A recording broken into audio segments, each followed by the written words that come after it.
Half-Life. If you're here, you definitely know what it is, or at least have heard of it. However, a quick recap won't hurt anyone. For those who don't know or forgot, Half-Life is a 1998 science fiction first-person shooter developed by Valve, with it also being their first game. It takes place in the Black Mesa research facility in New Mexico, as we take the role of Gordon Freeman, a 27-year-old MIT graduate and a theoretical physicist, where an ordinary day goes wrong, opening a portal to an alien world. Along Gordon's journey, you have to fight various aliens, marines sent in to clean up the place, environmental hazards, sometimes even Black Mesa defense systems such as turrets or poor energy standards. However, why up here when I can just show you?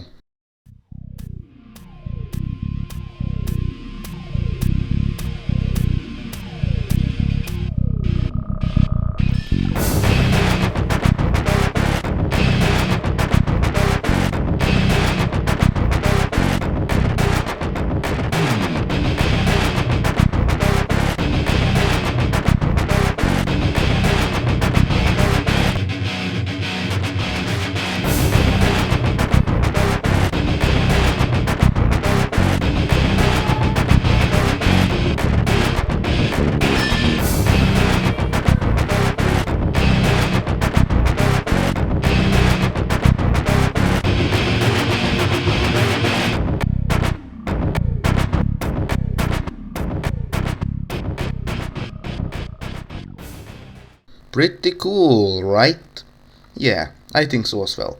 However, you might be thinking, oh Flerix, why do you love this game more than Call of Duty 53 Balls Warfare? Well, you will find out soon. But before that, let me tell you a story.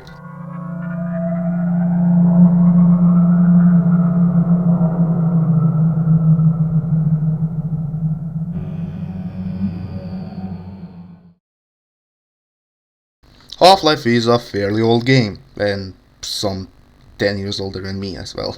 That means that I wasn't even alive when it released, nor the sequels, nor the episodes. So you might be wondering, why do you love Half-Life and not something more modern? Well, there's a reason for that. And the reason being my father, and then his, now mine, old computer. It had many games such as Need for Speed games, GTA San Andreas, various mods for it, Mafia 2, Saints Row 3, Return to Castle Wolfenstein. However, these games were my childhood, but they don't even come close to the first game I ever played. That being, drumroll please, Counter-Strike 1.6. Yeah, you expected to hear Half-Life, didn't you? Invalid mid, you hear him mid, you heard that he is mid, you invalid. You invalid, you heard that he is mid. And you still watch cat, you fucking dog. With Counter-Strike being a Half-Life mod and with their icons being right next to each other on my desktop, and with the file extensions being the same, likely because of the place they were pirated from, it was only a matter of time before I clicked on Half-Life and played it. And when I first played the game, it was nothing short of beautiful, and I was nothing short of impressed. Large maps, interactable NPCs, continuity of levels making it feel way more real than any other shooter of my childhood. Obviously, I played it with my father's help until the Resonance Cascade, and then after which, until we got Hostiles, I think. And I had a field day. It was hard for a 5-year-old Felix, but he definitely enjoyed it. However, all good things have to come to an end, and I moved on to GTA San Andreas and Minecraft and other games. It took me from 2013 to 2018 or 2019 to play Half-Life again, and it was better than I remembered. Now I was still a wee lad, 10-year-old Felix still couldn't complete the game, specifically Power Up. But again, I moved on to simpler games such as Undertale and then Doom. And then it took me until December 17th, 2021, when I got my new and current computer, to install it again, and in 2022 to fall in love with it, to beat it more times than I can count, and just to enjoy it the most. So, with the stories of ye old told, and with you being met how I found out about the game and how I fell in love with it, let me tell you about the unforeseen consequences of the game.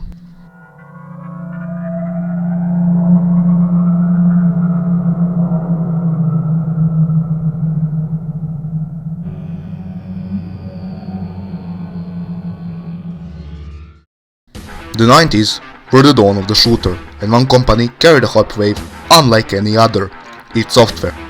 Nerdy dudes with a passion for games. They made shooters before, but none of them rising to fame, most notable being Hava Tank 3D. However, their first major hit, Wolfenstein, used an IP of an already existing game. It was the same IP, being expired in 1986, it was ready to start a domination. Wolfenstein released in 1992 with great reviews. Rather simple even for the standards of late 90s, however, it was a major stepping stone for 3D graphics. Next came Doom, a massive improvement on visuals and gameplay, and an even more massive hit. The 1993 game was a true blockbuster in every sense of the word. Having a shareware episode, it was easily accessible, easily shareable. Alongside the amazing shooter action, level design, music, it was a massive hit in every sense of the word. It was so popular, in fact, that every shooter afterwards was called a Doom clone. Hexen, Duke Nukem, Heretic, Blood, The Rise of the Triad, none were safe. Doom 2 released more so as an expansion pack to Doom 1 rather than an all-new game. It didn't mean it was bad though, it innovated with larger levels, more enemies, and the amount of content it had. Then came Quake and introduced actual 3D visuals. Hailed for its innovations in level design and graphics, it guaranteed it another hit. Quake 2 was released in 1996, a year later, and it was another hit. id Software were on a winning streak. So far so, they took control of the house, and the entire casino was theirs. However, around the same time of Quake's release, even nerdier dudes, two ex-Microsoft employees, Gabe Newell and Mike Harrington, decided they could try to make a first-person shooter. They had gotten their hands on the Quake engine and modified it heavily. So far so, they introduced skeletal animations, colored lighting, 16-bit colors, scripted sequences, bullet holes in walls, higher polygon counts, and much, much more. Whilst this all seems simple by today's standards, Half-Life had many firsts that games at the time didn't have, and it was very impressive. I will leave the tech demo footage somewhere in the description or the upper right corner, upper left corner, whatever. In 1996, Valve was founded, and at E3 1997, first footage of Half-Life was unveiled to the public eye, and compared to the 1998 release, it looked primitive in every sense of the word. Worse models, texture, action, however, it still captures people's eyes because of those innovations to the Quake engine. The release of Half-Life was pushed from 1997 to 1998, and on November 19th, 1998 rolls around Half-Life, and it's released to critical acclaim. It was a tipping point in which first-person shooters were no longer just a Doom clone, but a media to tell a story from the perspective of the character you're playing it. The moment you boot the game, you're not placed in a kill box with a gun, but a train ride to work. Not a super soldier or an action movie hero. You're an ordinary scientist who is late for work.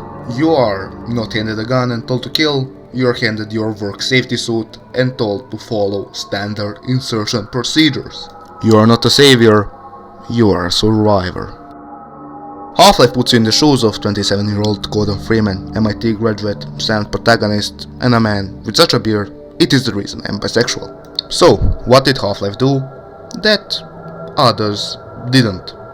Well, everything it could have did, no one did before. As I said, Half-Life didn't put you into a kill box with a gun, it put you into a believable science fiction world. And while sci-fi is, well, fiction, a good sci-fi has to be believable and immersive, and Half-Life was both. Shooters before Half-Life relied on John Carmack's saying, stories in video games are like stories in porn movies. They're expected to be there, but they're not that important.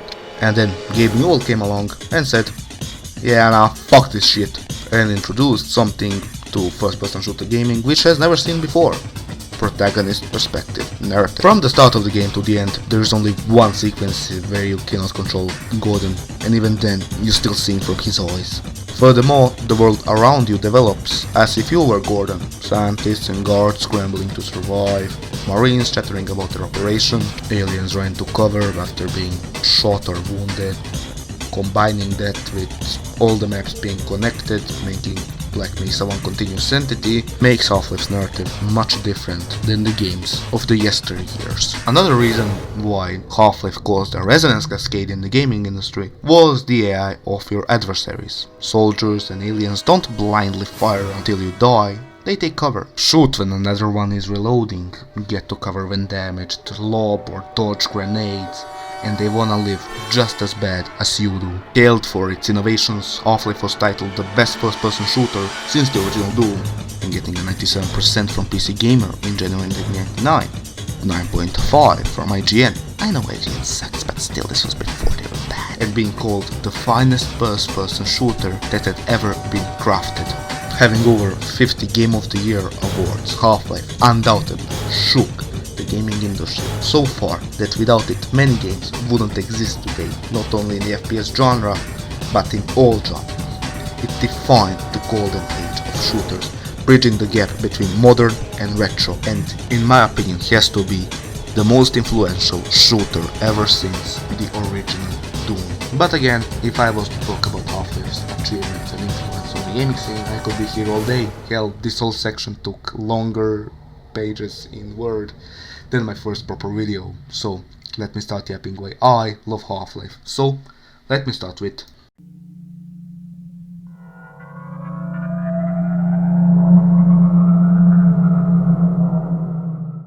the most important part of a shooter are its weapons and its enemies, and Half-Life has mastered both. Whilst many games suffer from repetition after replaying the game even like twice, Half-Life doesn't. Why is that? Well, as I said, it has to do with what Half-Life mastered: guns and enemies. Something that differentiates Half-Life from other shooters is how you get your guns. You're not immediately handed a gun, you find them scattered across the facility, and every weapon you find feels like a reward for progressing and for doing good. Shotgun is a key example. You can either explore to get it or pick it up way later, with either of these choices affecting your gameplay for a chapter or two. Furthermore, you can't just rely on gun and run. You need to think about how to tackle enemies, how to break their defenses, how to flank them, and how to gain the upper hand in combat. Every enemy in Half-Life can only do one thing at a time, either attack, run, reload. They cannot do everything all at once. And that is why, in my opinion, Half-Life 1's combat is special. You need to pick and choose your targets, flush them out of cover, use stealth, explosive flanks. You're not a super soldier, but you're pretty damn strong and smart. You need to use it to your advantage. As well, there are many times where you can wait out an alien or a soldier to fight among themselves and then tackle the weakened remains. Half-Life's combat is very smooth, organized, but also chaotic in the sense that it has no same outcome every time it happens. Sometimes the soldier may choose to throw a grenade, sometimes they may shoot, sometimes they might run away. They take care for themselves and their allies, which make them really fun foes, be it aliens or soldiers. Furthermore, all weapons are useful, the crowbar being a constant melee weapon for weaker enemies and for boxes and grates, a pistol being good for long range, revolver for high damage in rapid succession, SMG and shotgun as key for the most DPS, crossbow for stealth and range, glue-on and gauss guns for damage against tougher foes, and the 5-hand for corner checking and homing bullet. The throwables all have great uses, from stealth to disrupting alien formations. All weapons in Half-Life are great. Its weapons, enemies, combat, gunplay and gunfights truly set it apart from other boomer shooters, and way closer to modern games in fact. You need to run, think, shoot, live. As well, the combat is really fun once you nail down the timing, so I would recommend you go install Half-Life and play it for the combat as a large part of the reason why you should play it. However, what about the location of Half-Life? Where it's set? Well, let's talk about the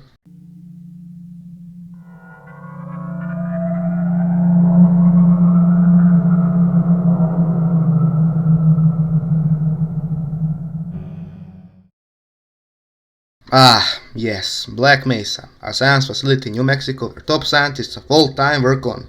What exactly, really? Throughout Half-Life's linear campaign, you will pass through science labs, offices, storage rooms, abandoned missile silos, strange power generators, abandoned railroads, pools of toxic waste just sitting there, alongside more storage, science rooms, and it all culminates in you going to this alien world, mystic in feeling and separate from everything in Black Mesa. So, if Zen is mystic, how does Black Mesa feel like? Oppressive, corporate, and unnatural. The Black Mesa Research Facility has many areas, from clean and sterile labs of the anomalous materials and Lambda Complex, to dirty and paranoia-inducing areas like Apprehension and On a Rail. That makes Black Mesa a vast area to explain in a sentence or two. So let me set the precedent for it all. Every chapter in Half-Life until then feels brutal, industrial, and unwelcoming. So, let's begin. Black Mesa, Inbound, and Anomalous Materials welcome you to Half-Life's world. You're in this cold and desolate facility that has no clear goals or objectives. Unforeseen consequences and office complex expand on that, but with it being after the catastrophe and having it world building. We've got hostiles and blast pit, power up and on a rail, apprehension and residue processing all get more and more desolate in feeling. Questionable ethics and surface tension feel uneasy, but with the amount of scientist personnel you'll see, you realize that you're not as alone as you could be. Forget about Freeman and Lambda Core makes you realize that the aliens are strong even for the military, and Zen is mystic. I won't explain everything in detail, but Half-Life's atmosphere is truly special, and I would recommend you just sit in a corridor that you just emptied and take it in for a second.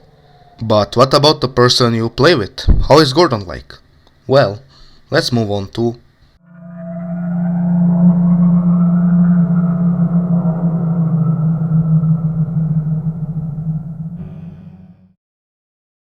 Gordon Freeman is a silent protagonist, something that for some is rather strange, for someone remarkable, but for me, and for others like me, is a rather interesting concept. Gordon being mute relates to him being a vessel by the player, an extension of the person playing the game. Gordon doesn't have actions, you do. Your actions control the fate of the world and the game.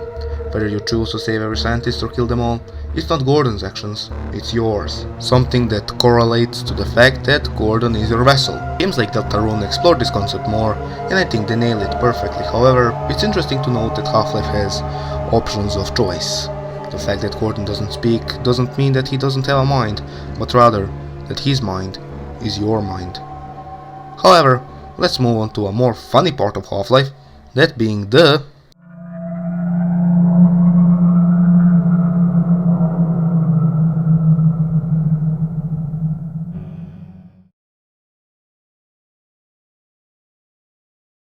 and for the last act of this video, jankiness. Bugs, glitches, errors, jank. All are part of video games, and Half-Life has a fair bit. The jank is what keeps me replaying the game over and over and over so many times, finding out about bugs that I could use to shave invaluable minutes of my unprecious life just for a quick laugh is funny. So, why don't I go over my favorite bugs? The regeneration door. This door saved me many times, and I love it. For those who don't know or are somehow unaware, the regeneration door is Half-Life's most popular glitch. It's also called the infinite health door. It's a door used to gain huge amounts of health points. It's a mapping error only found in the map C2A5F, or for you non-nerds, near the end of surface tension but before the Gargantua. The trick is very useful for the rest of the game, and in speedruns they use it to get unlimited damage boosts and survive as well as be careless about your actions. Edge bug. Now I never pulled this one off, but the gist is you land on an edge of a surface and negate all fall damage. It is rather fun to watch, and it is a rather interesting bug. And finally, the power up item clipping. In the first room of power up and the first room on a rail, they collide in their mapping, allowing you to pick up items from one room in the other. There are so many other small bugs, janks, quirks, but these are just the ones I wanted to mention.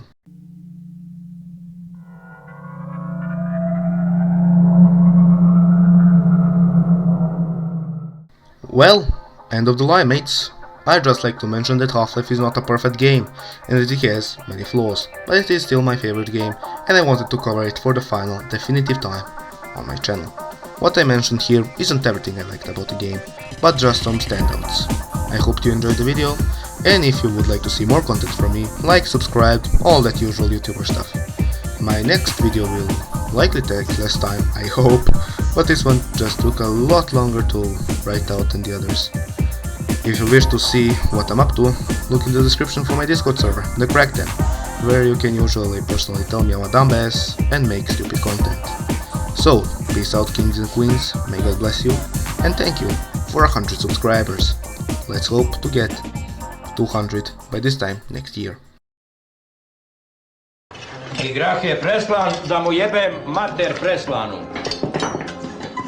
Od sutra svi žderete u hotelu Zvijezda. Branko! Branko! Čekaj, ja bi još.